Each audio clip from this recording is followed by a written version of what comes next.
Ya está, llegamos nomás a la última media hora del programa ATP, ponele el nombre que quieras, de esta programación de verano en Radio Trinchera. Completo. Completísimo. Martes intenso, con mucho para pensar. Por suerte queda todo cargado en el canal de Trinchera TV, así que pueden repasarlo y además nos sirve que alimenten ese algoritmo que tanto marca estos tiempos. Sí, pongan like, comenten, como Agus que decía buen día, ATP, ante todos periodistas, no como Johnny Viale, aclaraba, y Alicia nos dejaba un mensaje muy lindo, decía buen día Sol Delphi, creando conciencia con la columna de Valen, día a día me convenzo de lo que es el periodismo serio, comprometido, respetuoso, de la mano de quienes pasaron y quienes están en trinchera, así que le mandamos un saludo muy grande también a Alicia, y acá ante todo tratamos de periodistar un rato, de hacer un poco de eso que hoy en día está tan bastardeado, sí. La verdad que sí, y más como nos ha dejado Johnny Viale después de la noche de ayer.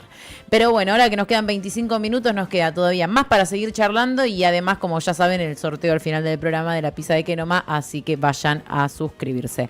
Dicho esto, entonces le damos la bienvenida a ella, a Belén, que está ya en comunicación con nosotros, que viene hoy, la recibimos con una nueva edición de esta columna, para pensar, discutir, charlar, aprender y conocer más sobre las neurodivergencias, esta columna llamada Otro Cerebro, que bueno, que semana a semana Belén nos invita un poco a pensar. Te damos la bienvenida, ¿cómo estás? Hola, ¿cómo andan, chicas? Muy bien. Bien. Cualquier cosa, sí. ¿Me escuchan? Sí. Te escuchamos perfecto. Ahí está. Cualquier cosa, retomamos la entrevista, ¿no? La cortamos, aparecen asesores y... Sí, vos sí, en algún momento, ¿no? O sea, claro. Si me equivoco, si la pifio en algo, si digo algo que no me, todo que me compromete. Se puede editar, claro. Cortás el Zoom y decís, ay, se me cortó, decís. No, igual el tema es que no, después Matías, que recién me pasó el link, que no vaya a filtrar el... eso es algo ya que nosotros no te podemos garantizar. Avisanos si Mate ahí ¿Qué te día, quiere. ¿Qué día? O sea, paga la plata. Qué FOMO, ¿no? Con todo esto, no sé, ayer Twitter ardía, uno no se podía ir a dormir, y bueno, justamente para las personas neurodivergentes, atender a tantas cosas es un montón, y nos pasa también que queremos saber, queremos entender, queremos saber más, hay un momento que hay que ponerse ahí un freno, y justo vieron que una de las cosas que dijo Milei ayer fue, yo no promocioné, yo difundí, ¿no? Fue una de las frases que utilizó. Y justamente la columna de hoy, yo quería hablar, ¿no?, sobre el poder de las palabras y cómo no es lo mismo decir una cosa que decir otra, ¿no? Cómo nos vamos a nombrar. Hoy, 18 de febrero, es el día del síndrome de Asperger, el Día Internacional del Síndrome de Asperger. ¿Escucharon hablar del síndrome de Asperger? Sí. ¿Alguna vez? Sí, ¿no? Es lo que hoy se llama como espectro... Sol, sos una genia, sí. Está bien. Porque síndrome de Asperger existe... Fue lo que se discutió. Claro, hay un manual, pero el día se sigue llamando así. Hay un manual que se llama el DSM, que es un manual que utilizan en medicina para los diagnósticos de neurodivergencias. Ese manual, pasa una cantidad de tiempo, sí, lo actualizan. La última versión lo que hizo fue, antes estaba síndrome de Asperger y autismo como categorías separadas, y en el 2013, que es la última versión, que es el DSM-5, o sea, la quinta versión, que es la última, la que sigue vigente, lo que hicieron fue darse cuenta que las personas diagnosticadas síndrome de Asperger tenían características en común con las personas diagnosticadas con autismo. Entonces, unieron esas características, unieron esos dos diagnósticos en uno, llamándolo trastorno del espectro autista, ¿no? Como ampliando y marcando estas diferencias. Entonces, una persona que fue diagnosticada antes del 2013 como síndrome de Asperger, si hoy se la diagnostica, en realidad es autista. Ahora, ¿por qué hago este comentario? Bueno, primero porque justo hoy es el día del síndrome de Asperger y después porque se sigue utilizando este término cuando ya es obsoleto. Y quiero detenerme en quién fue, digamos, por qué se llama Asperger, o sea, era un señor, hoy es el día de su nacimiento, era un señor nazi, y cuando digo nazi, literal, o sea, no como, bueno, neonazi, no. En un momento determinado, cuando sucede, fue un poquito antes de que el nazismo empezara a ejercer, pero ejercer, no sé cómo llamarlo. Sí, ascendiera al poder, si se quiere. Claro, vieron que hubo una previa de preparación de terreno. Bueno, este tipo era un médico y junto con otros médicos, lo que hicieron fue proponerles a la población que decidieran que si tenían hijos que no iban a tener una vida digna, que los entregaran para hacer una racia, literal, o sea, para sacarlos, ¿no? Porque, bueno, no eran dignos de vivir y demás. Entonces las familias entregaron a las personas con discapacidad, a las personas discapacitadas, y entregaron también a personas que hoy podríamos considerar autistas.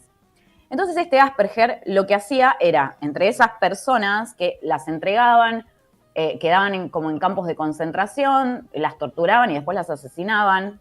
O sea, nazismo literal, ¿no? Y este señor Asperger lo que hacía era decir, bueno, creo que este fulanito puede llegar a servir un poco porque piensa, entonces se quedaba con estas personas, las seleccionaba y las estudiaba. Después las terminaban matando, de hecho tenía como los cerebros en frasco. Bueno, toda una cosa espantosa, muy deshumanizante, y la verdad es que tener un diagnóstico que lleve el nombre de este hombre nos parece un horror a un montón de personas autistas. Entonces, por un lado, bueno, vamos a hablar de esto, de cómo las palabras van a influir en el significado que le damos. Vieron que esto es un debate que en otras cuestiones también se habló, que es que la forma en que nombramos, que no tiene que ver solamente con la semántica, sino con un posicionamiento, ¿no? El decir todes, por ejemplo. Y poder hacer una reflexión sobre los usos del lenguaje es necesario porque desde ahí vamos a describir y vamos a crear realidad. Las palabras tienen poder y nos van a definir a nosotros mismos y frente a los demás. Y elegir cómo nombrarnos también es elegir cómo queremos ser vistos y tratados. Entonces, hay una pregunta que surge mucho en la comunidad neurodivergente, que es si decimos soy autista o tengo autismo. Voy a utilizar como neurodivergencia el autismo porque, bueno, es lo que más conozco y para ejemplificar sirve. Pero hay una cuestión de soy o tengo, ¿no? Entonces, este fin de semana yo les pregunté, en la cuenta de Instagram hice una encuestita y le pregunté a las personas neurodivergentes si preferían utilizar el soy o el tengo. El 86% contestó que el soy, que preferían nombrarse como soy autista, más que tengo autismo. Solo un 18%, ¿no? ¿Me da bien la cuenta? A ver si me quedan como... Sí, 18 tengo y el 82 soy. Y entre estas personas, algunas se animaron como a ir un poco más y comentarme el por qué, ¿no? Yo quiero enfatizar un poco hoy en lo que significa la identidad autista, ¿no? Y yo soy de las que se posicionan en el soy y no el tengo, pero quiero traer las respuestas de quienes contestaron, porque me parece que, bueno, que son valiosas para entendernos, ¿no? Para entendernos a todos. Hay como dos grupos que utilizan el soy y que lo toman como algo identitario, ¿no? Que el decir soy autista refleja esto, la idea de que no es un conjunto de rasgos aislados, sino que va a estar presente en todas las experiencias que tenemos y en cómo nos vamos a relacionar con el mundo. Esta neurodivergencia va a atravesar todos los aspectos de nuestra vida. Después hay otro grupo, de acuerdo a las respuestas, ¿no? Como que las traté de agrupar, que lo utiliza más el soy como una reivindicación, ¿no? Como un peso identitario y político. No solamente una forma de nombrar una neurodivergencia, sino también apropiársela y reconocerla como parte fundamental de quienes somos. Y esto es interesante porque bueno, es salir de las cuestiones patologizantes que, por ejemplo, recién les nombraba el DSM-5, el manual diagnóstico, que siempre se centran en los déficits, en lo que falta, en lo que nos falta para poder ser, comillas, normales, ¿no? Típicos. Entonces, por ejemplo, las personas que el diagnóstico oficial, ahí el que figura en el libro es trastorno de déficit de atención con hiperactividad, están focalizando en, primero que es un trastorno, el trastorno es algo que está desviado, después déficit de atención, o sea, nombran déficit, tienen déficit de atención. Y en realidad lo que les sucede a estas personas es que tienen atención divergente. O sea, no es que nunca pueden concentrarse o nunca, sino que tienen la atención dispersa, divergente.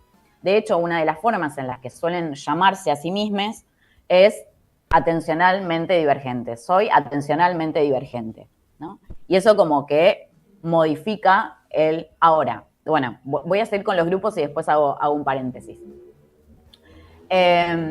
Después el tengo lo utilizaban como una forma de expresar sin que abarque todo, ¿no? Como que hay una distancia entre, bueno, yo tengo autismo, pero las personas que... Esto es con comentarios de seguidores de la cuenta, ¿no? El tengo era como, bueno, pero esto no abarca todo, ¿no? Que es una postura respetable, que yo no es la que tengo con respecto a mi neurodivergencia, pero decían, no, siento que no solamente soy eso, sino que tengo y soy otras cosas. Y después había algo muy interesante, que hubo un grupo de personas que me comentaron que utilizaban el tengo porque habían recibido el diagnóstico recientemente, porque lo estaban procesando, porque todavía no terminaban de identificarse con algunas características, ¿no?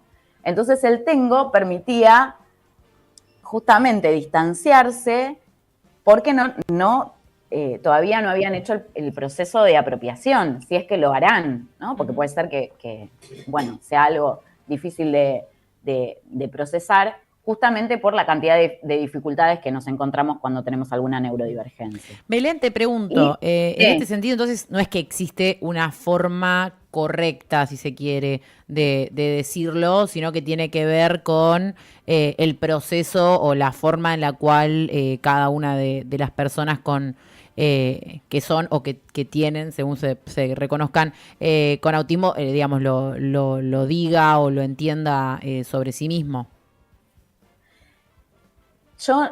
Podríamos decir que no hay una forma correcta, porque va a depender de cada persona, o sea, como yo les comentaba recién, los fundamentos del tengo y el soy fueron diversos, entonces, bueno, habrá que preguntarle a la persona cómo prefiere ser llamada.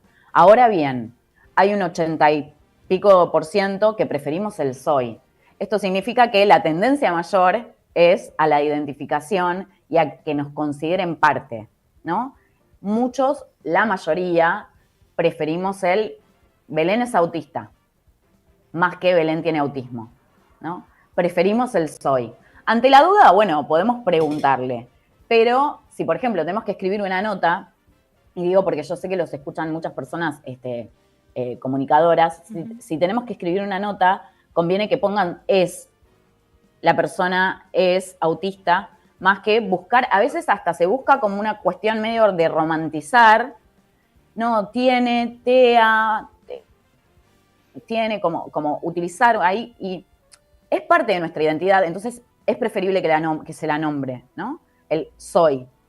Ahora, hay un grupo, y quiero como hacer referencia a esto, muchas veces, justamente por las barreras y el desconocimiento que hay, lo que hacemos es utilizar...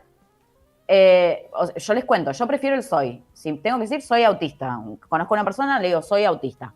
Ahora, hay momentos en los que para zafar la situación y para no tener que explicar o porque tenemos otro objetivo, podemos llegar a decir tengo Asperger, sabiendo todo lo que significa, ¿no? Sí. Pero ¿por qué hacemos esas cosas? Porque hay un desconocimiento de lo que significa, entonces sabemos que, bueno, si yo digo Asperger, la otra persona va a entender que yo...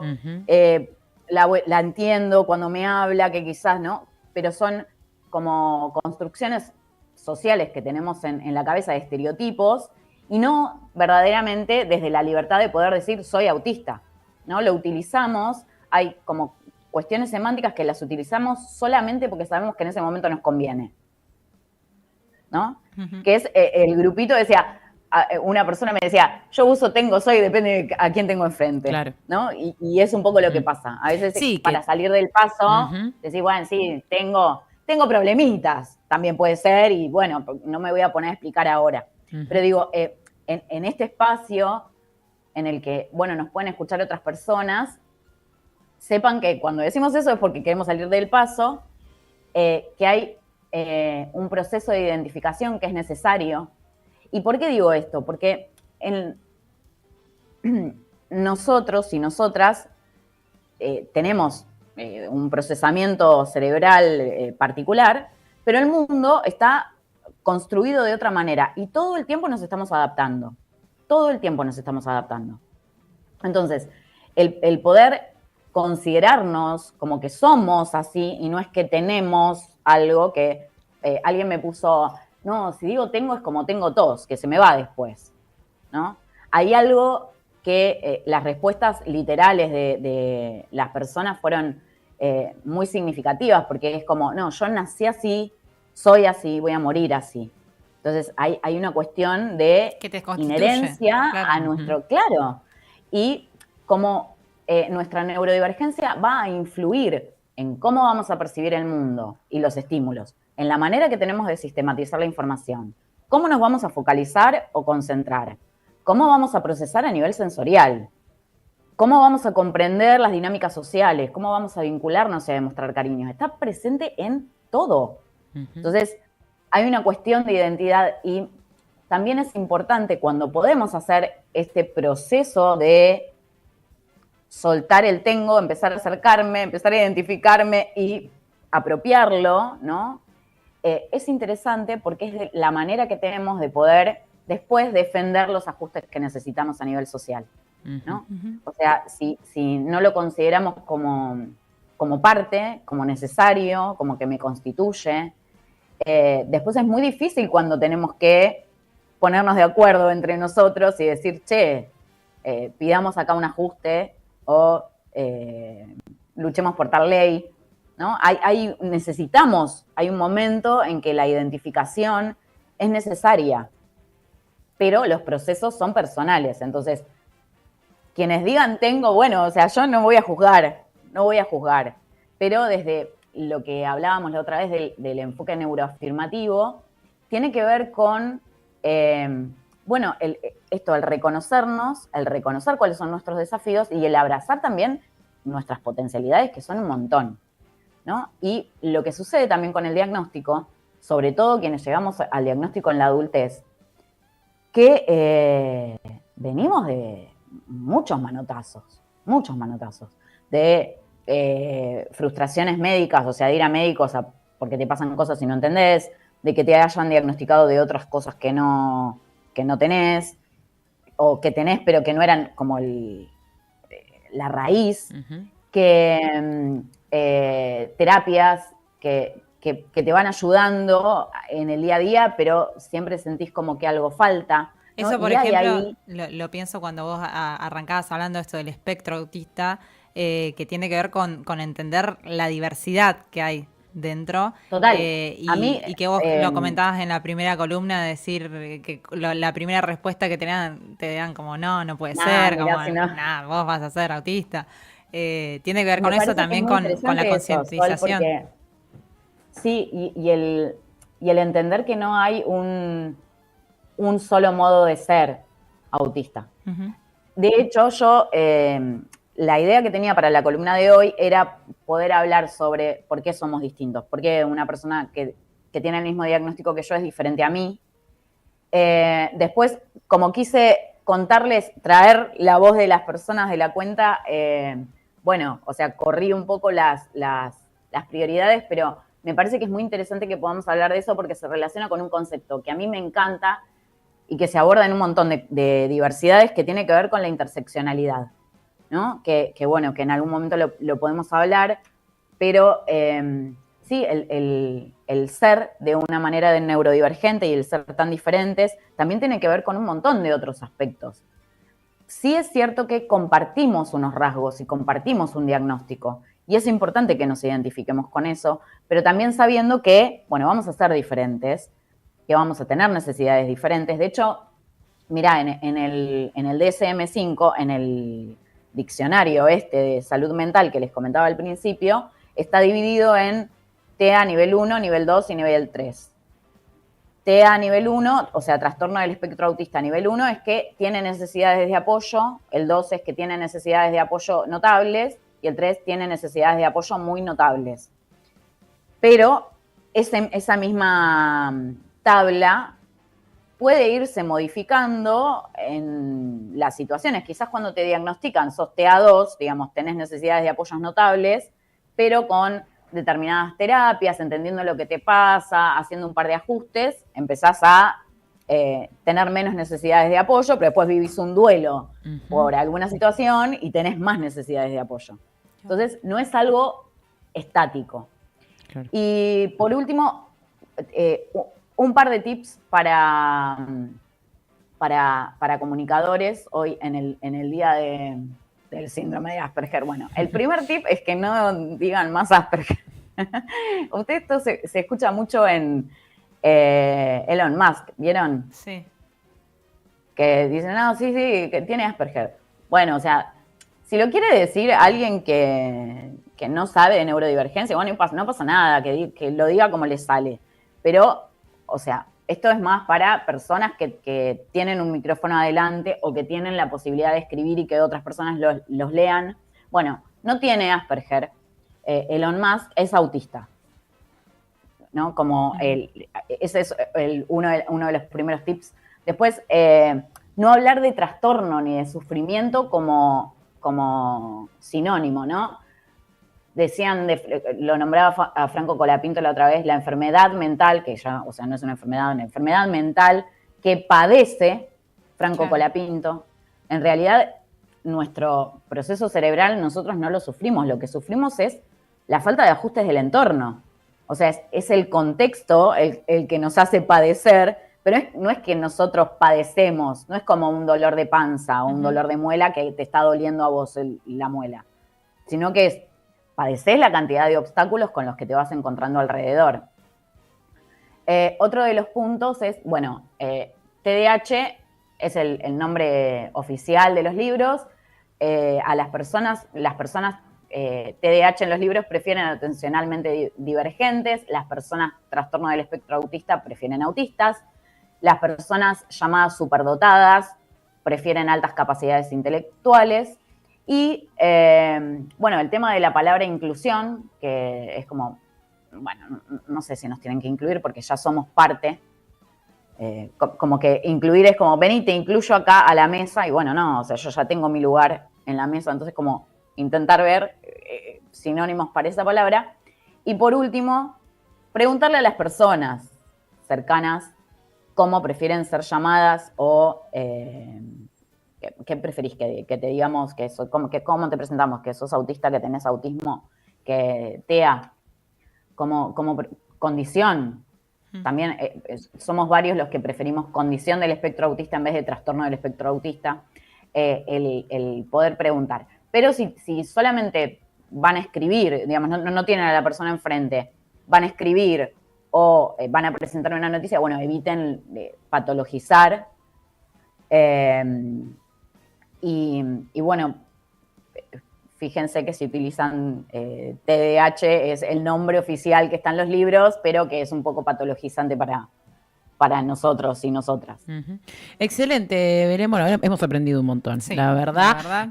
Así que me parece que muy, muy propicia aparte la columna y la explicación para este día, donde entonces nos vamos a cruzar varias cosas y vamos a poder identificar, tanto nosotros como quienes están escuchando, esos errores y no reproducirlos. Así que te agradecemos por el tiempo, obviamente por la comunicación, y será hasta la semana que viene. Bueno, chicas, que tengan linda semana para ustedes y para toda la oyentada, como le dicen ustedes. Un saludo grande. Nada más que Un minuto nos queda para las 1 de la tarde, así que aprovechamos estos segundos para anunciar quién se ganó la pizza